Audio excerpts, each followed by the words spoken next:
దేవుని పరిశుద్ధ నామానికి మహిమ కలుగునుగాక. కీర్తనల గ్రంథము 119వ కీర్తన 3-4 భాగాలు మనం ధ్యానం చేసుకుందాం.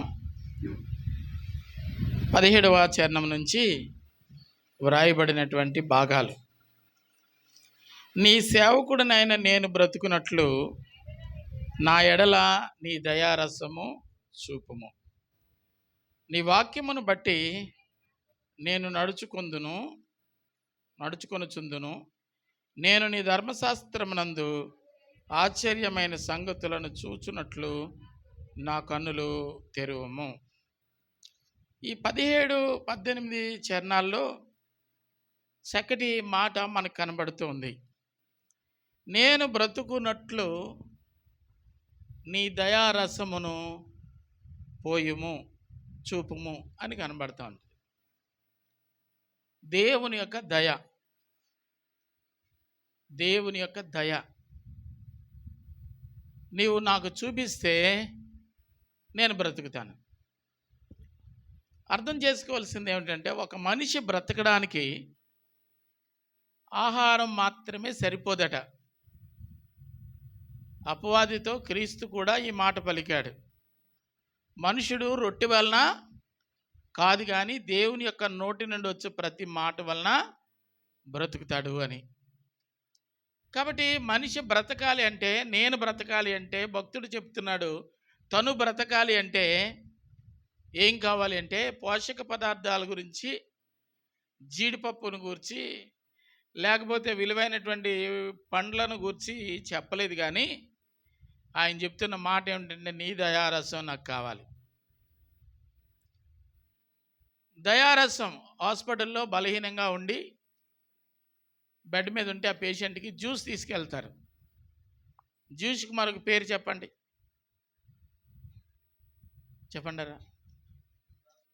రసం, అంతేనా? ద్రాక్ష రసం, యాపిల్ రసం, బనానా రసం, జ్యూస్. ఇప్పుడు జ్యూస్ కావాలి, మనం బ్రతకాలంటే మనకు జ్యూస్ కావాలి. అది దేవుని యొక్క దయ అనేటువంటి రసం, దయారసం కావాలి. ఏం తింటున్నారమ్మా, వీళ్ళకి సరిగా తిండే ఉండదు, ఎంత చక్కగా ఉన్నారు. మనమేమో వేడి తగ్గకుండా తింటాం, చల్లారింది అసలే ముట్టుకోము, ఏ పూట వండింది ఆ పూటే తింటాం. అన్ని రోగాలు మనకే ఉన్నాయి. వాళ్ళు ఏం తింటున్నారో అని చెప్పుకునే మనుషులు కూడా లేకపోలేదు. వాళ్ళు అలాగూ క్షేమంగా ఉండడానికి, మనం ఇలాగ రోగాలతో ఉండడానికి కారణం ఏమిటంటే, దేవుని దయ వారి మీద ఉన్నందువలన వారు క్షేమంగా ఉన్నారు. అదే దయ ఆయన పిల్లలమైన మన మీదకి రావాలి. దేవుని దయ ఎవరి మీదకి వస్తే వారు బలవంతులైపోతారు. యవ్వన కాలంలో పరిశుద్ధాత్ముడు గబ్రియేలు దూత ద్వారాగా మరియతో మాట్లాడుతున్నాడు. దయాప్రాప్తురాలా నీకు శుభము అని. దయ పొందిన దానా అని అర్థం. దేవుడు ఆ అమ్మాయికి దయ చూపించేశాడు. దేవుని దయ మరియ మీద ఉన్నందువలన మరియ జీవితంలో అనేకమైన సమస్యలు వచ్చినప్పుడు నిశ్చింతగా వాటిని ఎదుర్కొంది. దేవునికి మహిమ కలుగునుగాక. ఇంత ఉత్సాహంగా, ఇంత ఉల్లాసంగా ఉండడానికి కారణం ఏంటని ఏ న్యూస్ ఛానళ్ళల్లో మూతి దగ్గర మైక్ పెడితే ఆమె చెప్పే ఒకే ఒక్క మాట ఏమిటంటే, నా దేవుడు నా ఎడల దయ చూపించాడు. దేవుడు దయ చూపించాలి. దేవుడు దయ చూపించాలి అంటే మనమేం చెప్పాలి, మనమేం చేయాలి అంటే, ఒక పాట విన్నాను, పూర్వపు పాటల్లో పాట. దయగల వారిపై దయ చూపించును, కఠినుల ఎడల వికటము చూపును. దయగల వారి దయ చూపించును. హల్లెలూయా. ఏం చేస్తాడట? దయ అంతో ఎంతో ఉండాలి నీకు, లేకుండా పని జరగదు. ఒక పేద విధవరాలు తన భర్త చనిపోయిన తర్వాత ఇద్దరు పిల్లలతో బ్రతకడం కష్టమైపోయి ఎవరో అనుగ్రహం కొరకు కనిపెడుతున్న రోజుల్లో అప్పులు ఇచ్చిన వాళ్ళు ఊరుకోలేదు. అప్పు నువ్వు తీర్చలేకపోతున్నావు కనుక నీ ఇద్దరు పిల్లల్ని తీసుకొని పోతానని ఒత్తిడి చేశారు. ఆలోచిస్తే ఎవ్వరూ కనబడలేదు ఆమెకి. తన భర్త వెంబడించిన దైవ సేవకుడు తప్ప. దైవ సేవకుడి దగ్గరికి వచ్చినప్పుడు తన గూడంతా చెప్పుకున్నప్పుడు ఆయన చెప్పిన మాట ఏంటంటే, నీ ఇంట్లో ఏముంది అని అడిగాడు.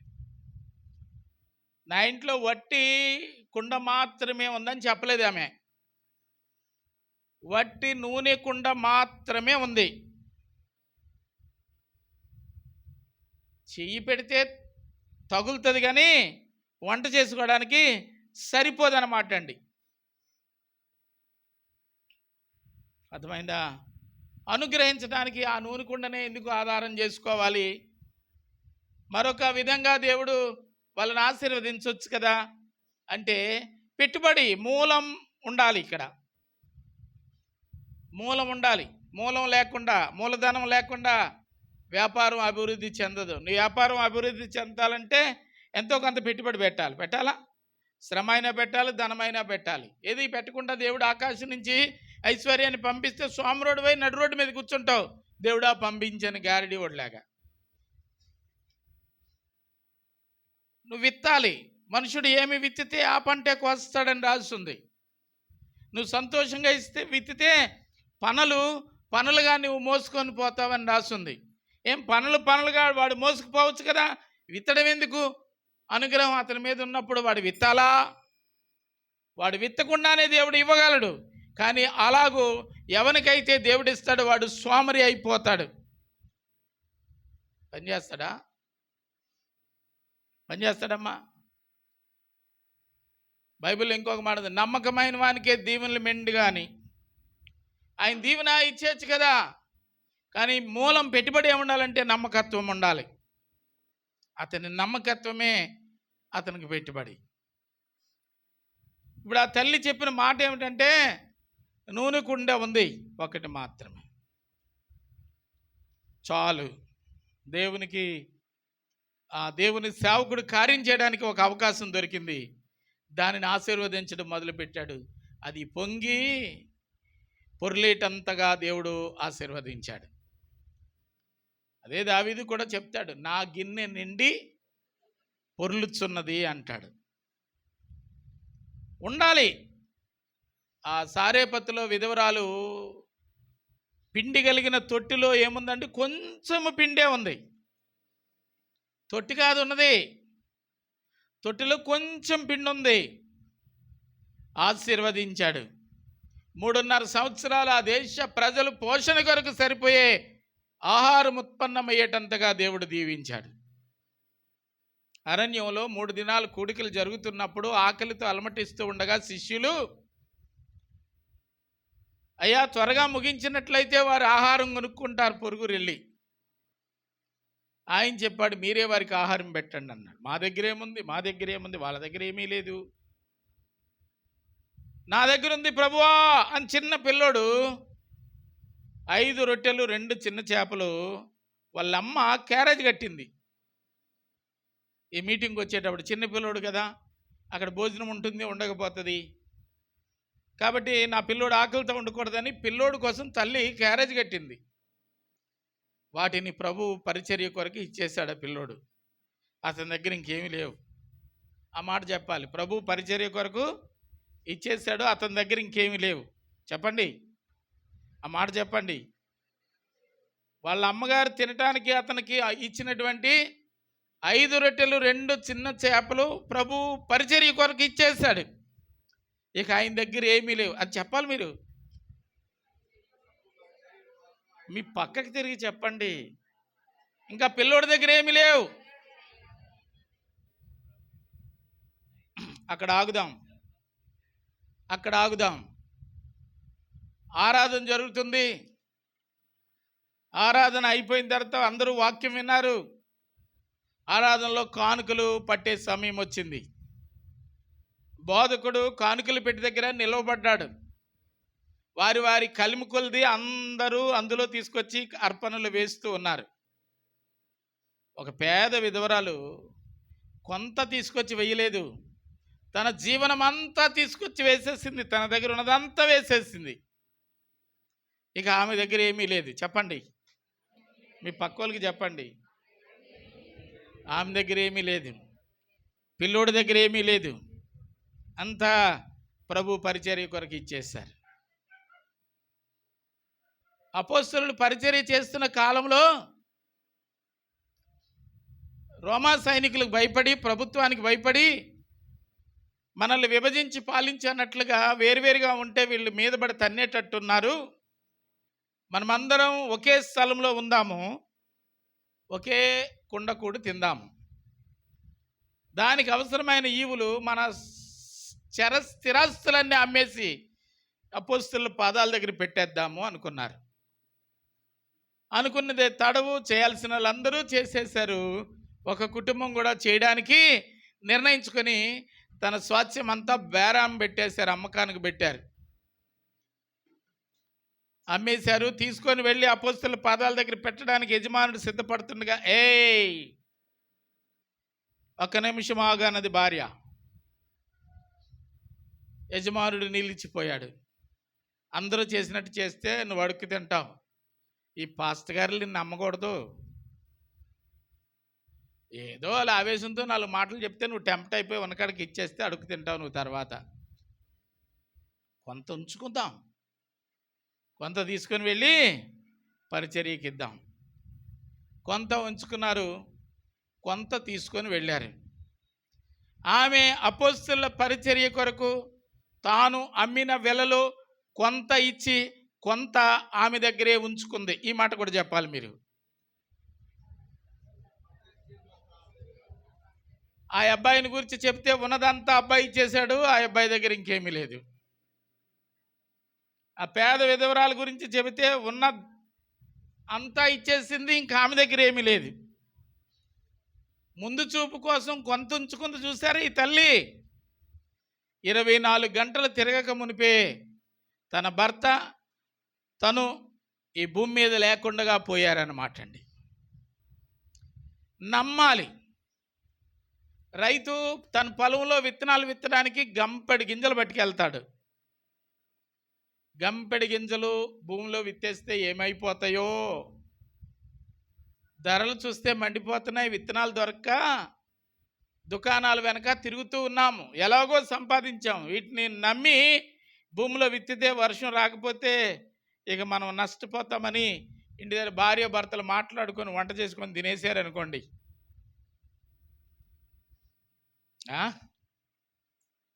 నమ్మి విత్తిన రైతు బళ్ళ మీద ధారాళంగా గింజలు మోసుకొని వెళ్ళటం మనం చూస్తున్నాం. ఈమె జీవితంలో కార్యం చేయాలంటే దైవ సేవకుడు అడిగారు, నీ దగ్గర ఏముంది? నిజం చెప్పింది.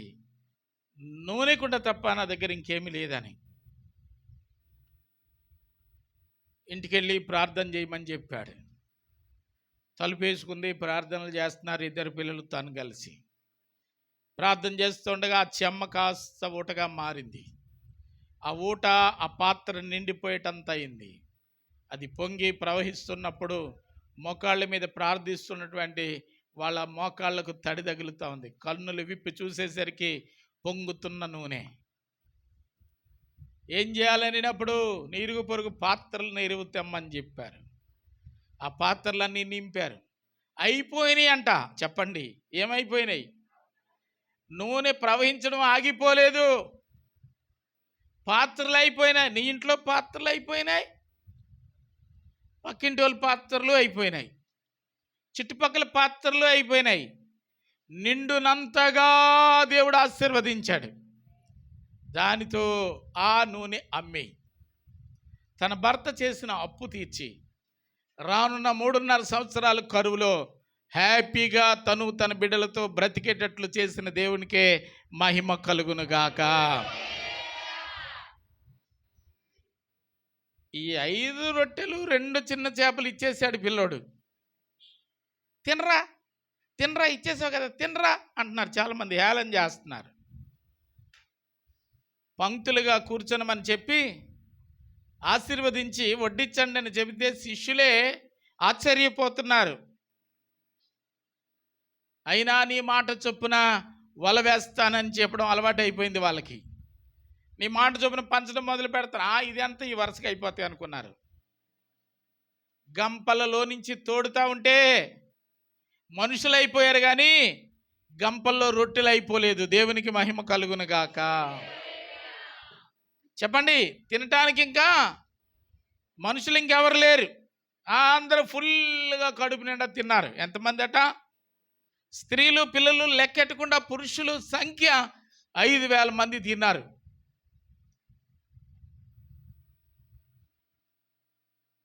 ఇంకా 12 గంపలు మిగిలినాయి అంట. ఏమీ లేని పిల్లోడు, ఇందాక చెప్పండి, తన దగ్గర ఏమి ఉంచుకోకుండా ఇచ్చిన పిల్లోడికి ప్రభు చెప్పిన మాట ఏమిటంటే, ఈ 12 మందితో ఈ మిగిలిన 12 గంపలు దాచుకుందాం అనుకుంటున్నారేమో, ఆ పిల్లోడు వెనకాతలే వెళ్ళి వాళ్ళ అమ్మకి ఇచ్చేసి రండి అని చెప్పాడు.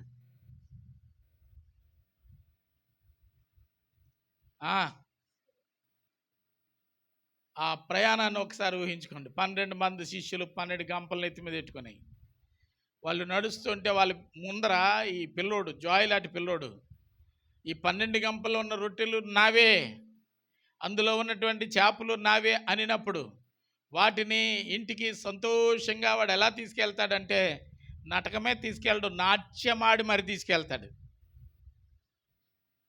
అర్థమైందా? 1 గంట ముందు వాడి దగ్గర ఏమీ లేవు. 1 గంట తర్వాత తన కుటుంబమే తినటానికి కావలసిన సమృద్ధిని దేవుడు అనుగ్రహించాడు. మూలం ఉండాలి. దేవుడా నన్ను ఆశీర్వదించి అంటే ఊరికి ఆశీర్వదించాడు. ఆయన ఏమన్నా అన్నసంతర్పణ చేద్దామని మొక్కుకున్నాడా? లేదు. మనుషుల్ని సోమరులు చేద్దామని మొక్కుకున్నాడా? కాదు. ప్రతి మనిషి విత్తాలి, వాటి యొక్క ఫలాలు ఆ మనుషుడు అనుభవించాలి. అది వ్యవసాయదారుని యొక్క ముఖ్యమైన లక్షణం. విత్తన చోట కోయువాడవు అనే ఒక మాట కనబడుతూ ఉంటుంది. ఒకడు వ్యాపారం చేసుకుని బతకరాని డబ్బులు ఇస్తే ఆడు సోమరుడు ఎక్కువైపోయి ఆడు వ్యాపారం చేయకుండా దాచిపెట్టాడంట. ఆయన అలాగనే 3కి ఇచ్చాడు. వాళ్ళందరూ రెట్టింపు చేసి తీసుకొచ్చారు. నీ సంగతి ఏమిటంటే, నువ్వు మెంట్లోడువని, నువ్వు ఇచ్చినట్టు ఇచ్చి మళ్ళీ అడుగుతావని నేను దాచిపెట్టి ఉంచాను అంటాడు. ఆయన మెంట్లోడంట, అడుగుతాడంట. ఈ భూమి చాలామందికి అదే అనిపిస్తూ ఉంది. దేవుడికి డబ్బు ఎందుకండి? 10వ భాగాలు ఇచ్చేయాలంట అని చాలామంది హేళన మాట్లాడుతున్నారు. 10వ భాగం అంటే చెప్పండి, 10వ భాగం అంటే చెప్పండి. 10వ వంతు. ఎక్కడ 10వ వంతు? ఆయన నీకు ఇచ్చిన దాంట్లో 10వ వంతు. మీకు అర్థమవుతుందా? దేవుడు నీకు అనుగ్రహించిన దానిలో 10వ వంతు. ఆయన ఇచ్చిన దాంట్లో ఆయనకి ఇవ్వడానికి పోయే కాలం ఏముంది? ఆయనది కానిది ఏదైనా ఉంటే అందులో నుంచి నువ్వు ఇవ్వవలసి వస్తే ఆయన పిసినారుడు, మెంటలుడు అని చెప్పాలా.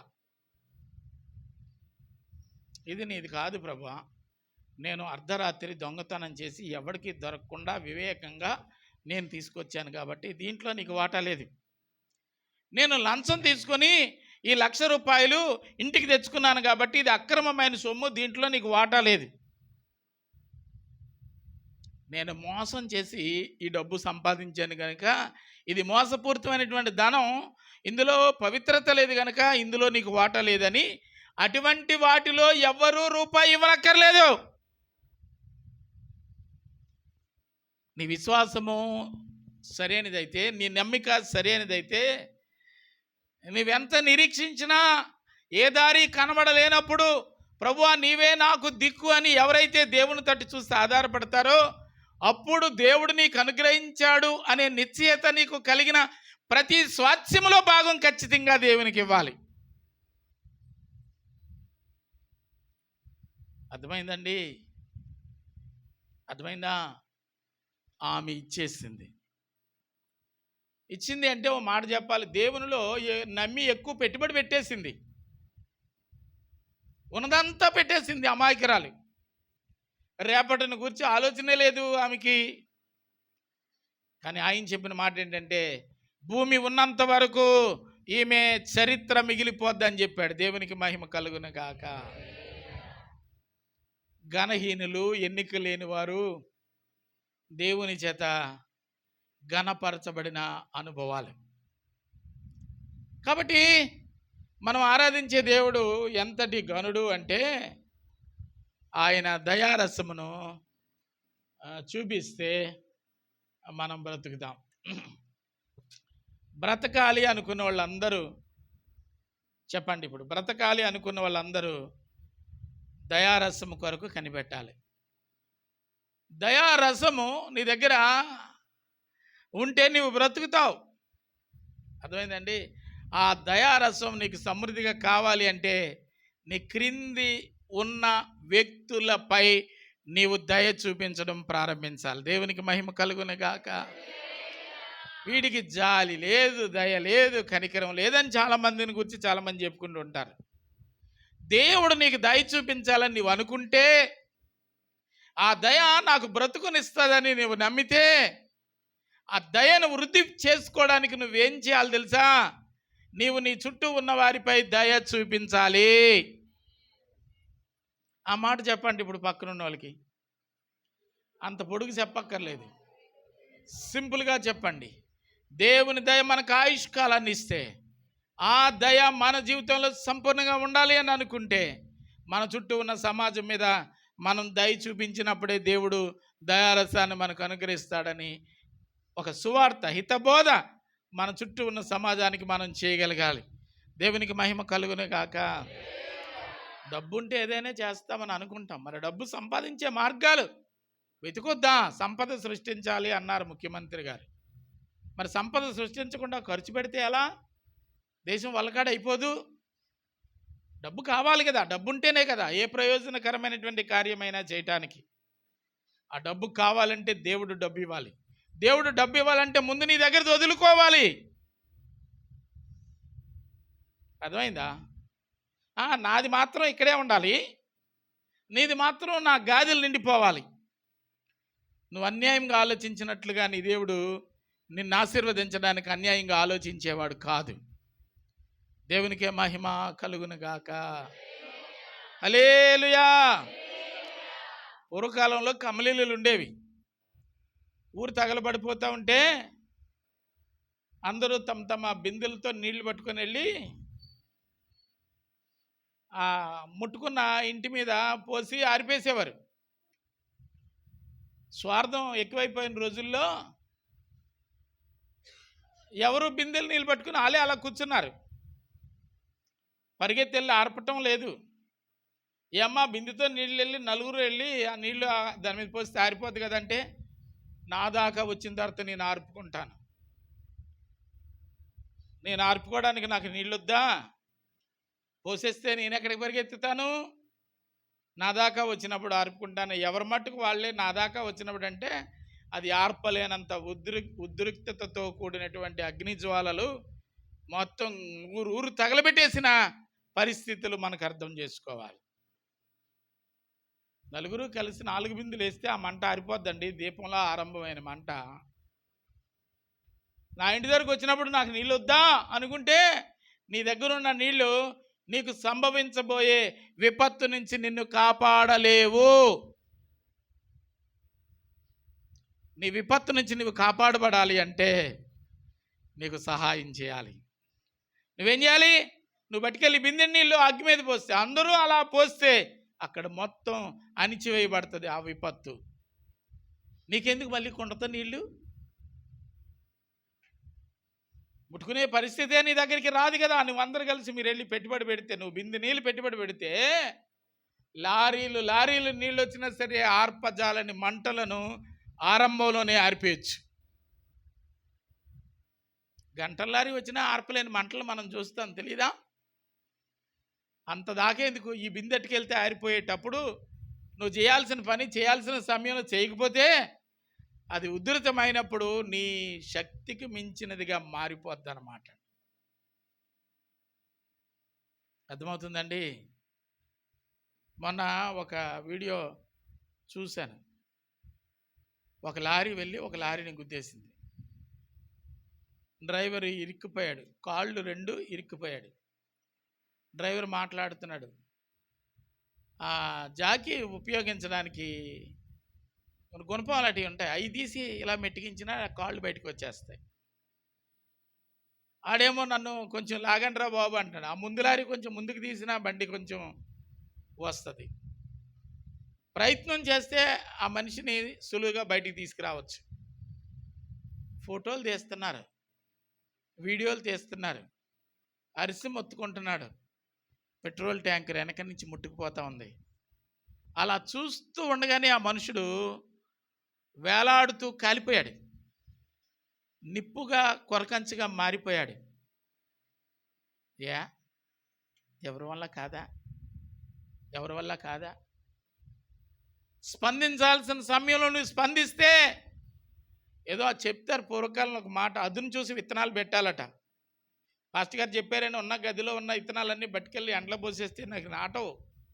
ఆకాశం వైపు చూడాలి, అది వాతావరణం అవునా కాదా, ఆ కాలం ఫలిస్తుందా లేదా చూసుకొని నువ్వు వేయాలి. ఇంతమంది ఉన్నారు, లారీ ముక్కలు చేసేయగలరు వాళ్ళందరూ. మనుషులు చూస్తుండగా ఆ మనుషుడు ఎవరు రక్షిస్తారా అని ఎదురు చూసి అలా నిలువునా కాలిపోయాడు.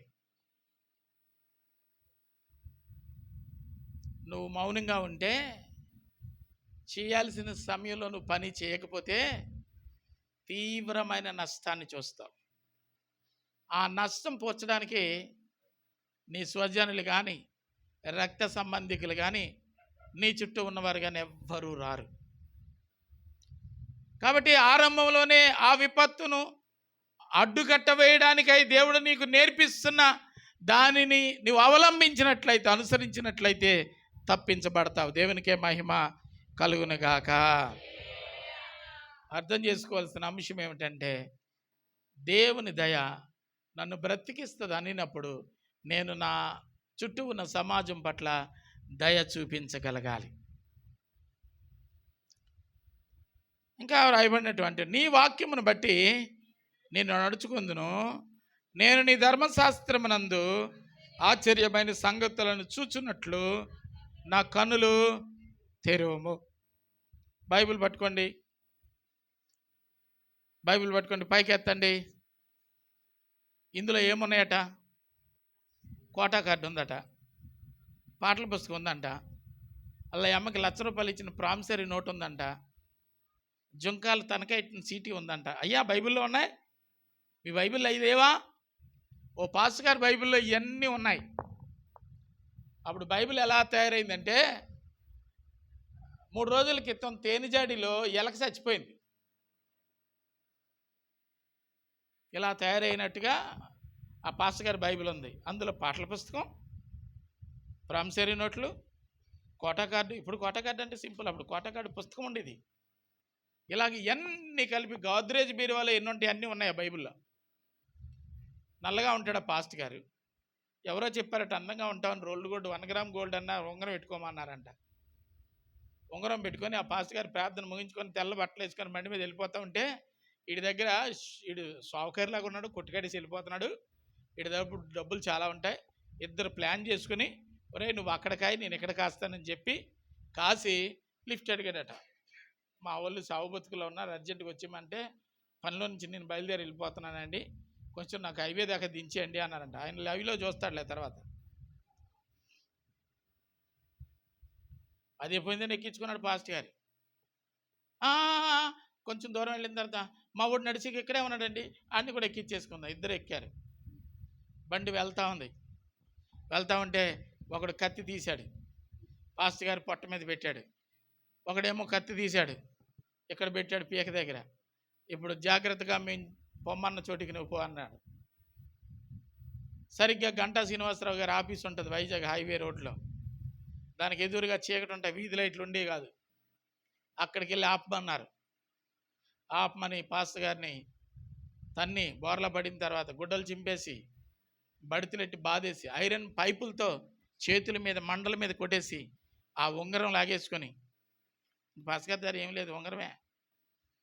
నేను పాస్టర్ గారిని రా బాబు, నేను సావుకారిని కాదు, నా దగ్గర డబ్బులు లేవంటే ఉచ్చేసుకొని పర్సు ఉచ్చేసుకొని చెక్ చేసుకోవడానికి టైం లేదు వాళ్ళ దగ్గర. ఉచ్చేసుకొని పాస్టర్ గారి బండి తాళం తీసుకొని గెజం మీద కనతల మీద శుభ్రంగా కొట్టేసి ఒళ్ళంతా రక్తం, ప్యాంట్ ఇప్పేసి పాస్టర్ గారిది, ఎందుకంటే ఇదిలోకి వచ్చి గొడవ చేసేస్తాడేమోనని సిగ్గుతో అక్కడ ఉండిపోతాడని. పాస్టర్ గారు బండి వేసుకొని నాగుల పండ్ల సెంటర్ దాకా వచ్చి ఆ సెంటర్లో బండి స్టాండ్ వేసి దొంగలు లారీకి వెళ్ళిపోయారు. ఎలా పోయారు. పాస్టర్ గారు ఆ చీకట్లో లేచి బయటకు వచ్చి అక్కడెక్కడో సమీపంలో పడేసిన ప్యాంట్ తీసుకొని వేసుకొని అలా రక్తపు మడుగులో నడుచుకుంటూ నాగులపల్లి సెంటర్ దగ్గరికి వచ్చాడు. అక్కడ బండి స్టాండ్ వేసి ఉంది. బండి తీలేకపోతున్నాడు, బండి ఎక్కలేకపోతున్నాడు. ఎవరినో బ్రతిమలాడాడు, బాబు నన్ను హాస్పిటల్కి దిగబెట్టండి అని. ఏం కేసు వచ్చేస్తుందని ఎవరో దగ్గరికి రాలేదు. పోనీ నన్ను బండి మీద కూర్చొని పెట్టండి, నేను వెళ్ళిపోతానని. ఆ బండి మీద కూర్చొని పెడితే హాస్పిటల్కి వెళ్ళి ఆపలేకపోయాడు, మెట్ల దగ్గర పడిపోయాడు.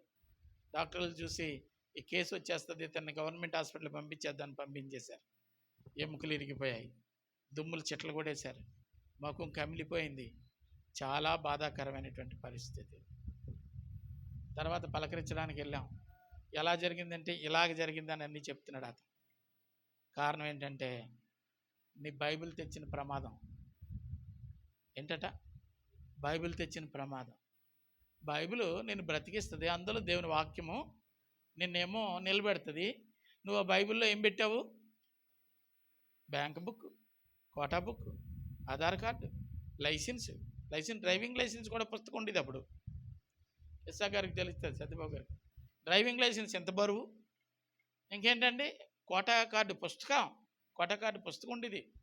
పుస్తకం ఇంక ఇవన్నీ కలిపి పాటల పుస్తకంతో సహా కలిపితే ఎలాగని తెలుసండి, తేనెలో పడ్డ ఎలకలాగా ఉబ్బిపోయింది. ఈయన దగ్గర ఏమన్నా ఉంటాయేమోనని తీసుకెళ్ళి రేవెట్టేశారు. నీ బైబిల్లో ఏముండాలో అదే ఉండాలి. అది ఔషధం. బైబిల్ ఏంటండి? ఔషధం. చెప్పండి, ఔషధం. ఇక్కడ రాయబడిన మాట, నీ ధర్మశాస్త్రం అందు ఏమున్నాయంటే ఆశ్చర్యము కలిగించే సంగతులు ఉన్నాయి. బైబిల్లో ఏమున్నాయటండి? ఆశ్చర్యకరమైన సంగతులు బైబిల్లో ఉన్నాయి. అవి చూసేటట్లు నా కన్నులు తెరువుము అన్నాడు. అంటే మన కళ్ళు చుట్టానికి చూస్తున్నాం, బాగా కనబడాలని కాటుకు పెట్టుకుంటున్నాం. మన కళ్ళు బాగానే ఉన్నాయి, మన దృష్టిలో మనం బాగానే ఉన్నాం, కానీ ఇందులో ఉన్న ఆశ్చర్య కార్యాలు నీకు కనబడటం లేదు. సముద్రాన్ని 2 పాయలుగా చేసి తన ప్రజలను నడిపించిన సంగతులు ఇందులో ఉన్నాయని నీకు కనబడటం లేదు. అందుకే దారి కానక తిరుగుతూ ఉన్నావు. తినడానికి తినలేక దారిద్ర్యావస్థలో, ఇక రేపు మాకు మరణమే తప్ప ఇంకేం లేదు అనుకున్న రోజుల్లో దైవ సేవకుడు ఆ ఇంట ప్రవేశించి వారు చేసిన అప్పములలో మొట్టమొదటి దానిని తిని ఆశీర్వదించిన తరువాత 3.5 సంవత్సరాలు ఆమె కుమారుడు, ఆమె చుట్టూ ఉన్న సామ్రాజ్యం అంతా కూడా పుష్టిగా ఆహారము తినినటువంటి దివ్యమైన సంగతులు ఈ పుస్తకంలోనే ఉన్నాయి.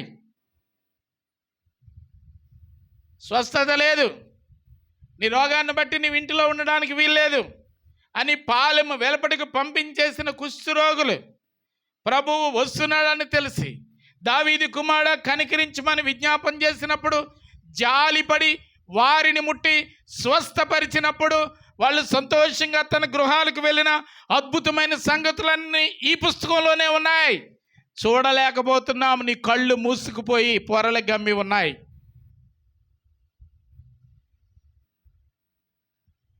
ఏం చేయాల ప్రార్థన అంటే, నీ దివ్యమైన సంగతులు, ఆశ్చర్యమైన సంగతులు చూసేటట్లు నా కళ్ళు తెరవండయ్యా అని నువ్వు ప్రార్థన చేయాలి. లోపం ఎక్కడుంది? నీ చూపులోనే ఉంది. దివ్యమైన సంగతులు, ఆశ్చర్యమైన సంగతులు చూచున్నట్లుగా నా కన్నులు దేవునికే మహిమ కలుగును గాక. 21వ చరణం చదువుదాం. నీ ఆజ్ఞలను విడిచి తిరుగువారు. ఆజ్ఞలు ఎక్కడున్నాయి? దేవుని ఆజ్ఞలంటే ధర్మశాస్త్రమే. ధర్మశాస్త్రం అంటే నీ చేతిలో ఉన్నటువంటి పరిశుద్ధ గ్రంథమే. అందులో నువ్వు ఎలా బ్రతకాలో, ఎలా మాట్లాడాలో, ఎలా జీవించాలో, ఎలా ఉంటే నీ బ్రతుకులో సొగసు వస్తుందో, ఎలా నువ్వు మాట్లాడితే నువ్వు అనేకుల్లో ఘనపరచబడతావో, ఏ మాట వల్ల మనుషుడు పాపానికి దూరమై పరిశుద్ధతకు దగ్గర అవుతాడో, శ్రేష్టమైన సంగతులన్నీ ఇందులోనే ఉన్నాయి. దానిని విడిచి తిరిగేవారు శాపగ్రస్తులవుతారు. నా బ్రతుకు ఎందుకు ఇలాగ అయిపోయిందంటే బైబిల్ చదవక. నేను ఎందుకు అప్పుల పాలైపోయానంటే బైబిల్ చదవక. నా కుటుంబం ఎందుకు ఇలా విచ్ఛిన్నం అయిపోయిందంటే బైబిల్ చదవక.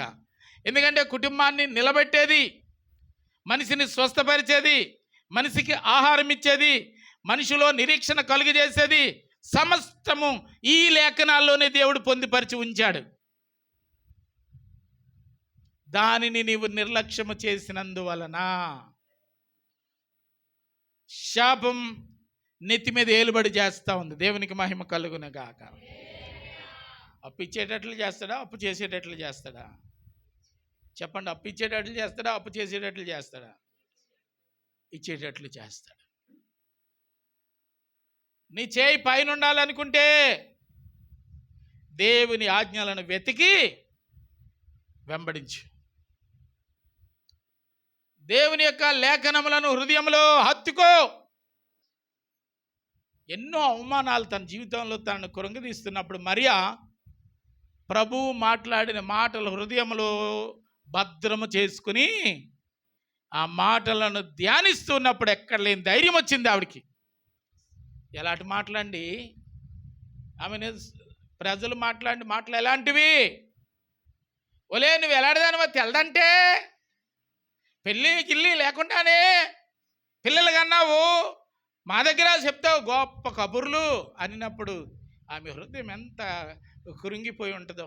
పాపము తెలియని, పాపం అంటే ఏమిటో ఎరగని దేవుడు ఏర్పాటు చేసుకొని దేవుని కార్యము కొరకు ఆమెను అడిగినప్పుడు సమ్మతించిన పుణ్యానికి ఆమె మీదకు వచ్చినటువంటి నింద తిరిగిపోతుంది. తట్టుకోగలమా? మన మీదకి వస్తే తట్టుకోగలమా? మన పిల్లలకి అటువంటి నిందలు వస్తే తట్టుకోగలమా? తప్పు చేస్తున్నాడు అనుభవించడం సరే. సిలువ మీద దొంగ చెప్తాడు, నువ్వు నేను తప్పు చేసాం, మనం అనుభవించడం సరే. ఏ తప్పు చేయలేని ఆయనను అనటం భావ్యం కాదు. లోకము నిన్ను నిందించినప్పుడు నీవు నిబ్బరమైనటువంటి బుద్ధి గల దానివై ఉండగలగాలి అంటే నిన్ను బలపరిచేది నువ్వు తాగే బూస్తూ తినే ఆహారం కాదు. ఆయన ప్రకటించిన వాక్కు నీ హృదయంలో ఉన్నప్పుడు నీవు బలమైన వ్యక్తిగా మారిపోతావు. దేవునికే మహిమ కలుగునుగాక. హల్లెలూయా. 28 చదువుదామండి. వ్యసనము వలన నా ప్రాణము నీరైపోయాను. నేను వ్యసనపరుడనై నా బ్రతుకంతా నీరైపోయింది. జావజారిపోయిన బ్రతుకు. వ్యసనాల వలన, కోరికల వలన నా బ్రతుకు అస్తవ్యస్తం అయిపోయింది.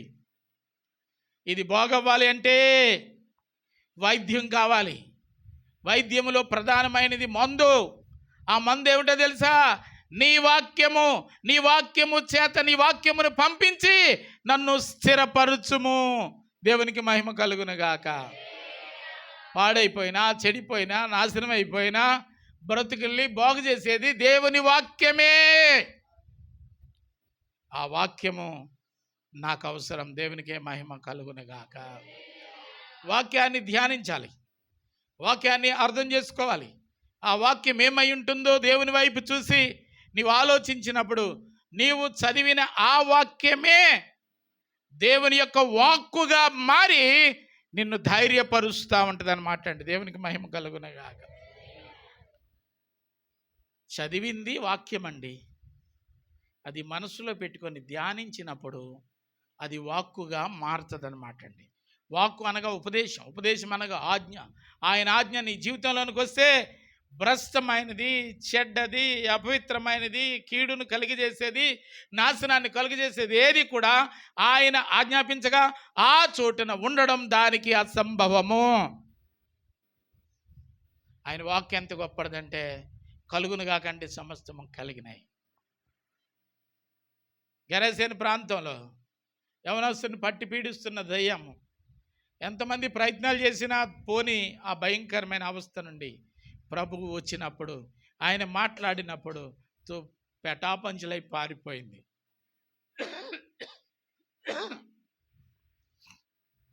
నీ జీవితంలో, నా జీవితంలో అలా గూడు కట్టుకొని, కొన్ని యాండ్లగా గూడు కట్టుకొని నిన్ను లేవనీయకుండా నాశనం చేయాలని ప్రయత్నం చేస్తున్న దురాత్మ శక్తులు. యోహాను సువార్త 5వ అధ్యాయంలో బెతస్దా కోనేటి దగ్గర 38 సంవత్సరాల నుంచి మట్టు పెట్టుకొని కూర్చున్నాయి అతన్ని. 12 సంవత్సరాల నుంచి యవనస్తురాలైనటువంటి స్త్రీని రోగం పేరుతో నాశనం చేస్తూ ఉంది. గెరసేను ప్రాంతంలో యవనస్తుడు సమాజానికి దూరంగా, కుటుంబానికి దూరంగా అస్తవ్యస్తమైన బ్రతుకుతూ తన యొక్క శరీరాన్ని తన చేతులారా గాయం చేసుకుంటూ ఉన్నాడు. వీటన్నిటి నుంచి విడిపించింది దేవుని వాక్యం. ఆ వాక్యం నీ ఇంటి గోడ మీద కాదు, నీ చేతిలో ఒక పుస్తకంగా కాదు, ఆ వాక్యముతో దేవుడు నిత్యము నీతో మాట్లాడే విధంగా దానిని ధ్యానించినప్పుడు అది కార్యం చేయడం మొదలు పెడుతుంది. అది కార్యం చేయగా నువ్వు ప్రకాశిస్తావు, వృద్ధిలోనికి వస్తావు. నీ ముందర ఎవ్వరు నిలవలేరు. ఎందుకంటే నీతో లోకంలో ఉన్నవానికంటే, చిన్నపిల్లలారా, లోకంలో ఉన్నవానికంటే మీలో ఉన్నవాడు గొప్పవాడు. ఆ గొప్పవాని యొక్క మహిమ మన హృదయంలో ఉండాలంటే, మన చేతిలో ఉన్న వాక్కులు మన హృదయంలోనికి రావాలి అంటే దానిని చదవాలి, ధ్యానించాలి, అభ్యాసం చేసుకోవాలి. అప్పుడు నీకు విరోధులు, నేను నాశనం చేయాలనుకున్న వాళ్ళు పటాపంచలైపోతారు. అటువంటి కృప దేవుడు నీకు నిత్యము దయచేయునుగాక. తల్ల వంచుదాం, ప్రార్థన చేద్దాం. స్తోత్రం.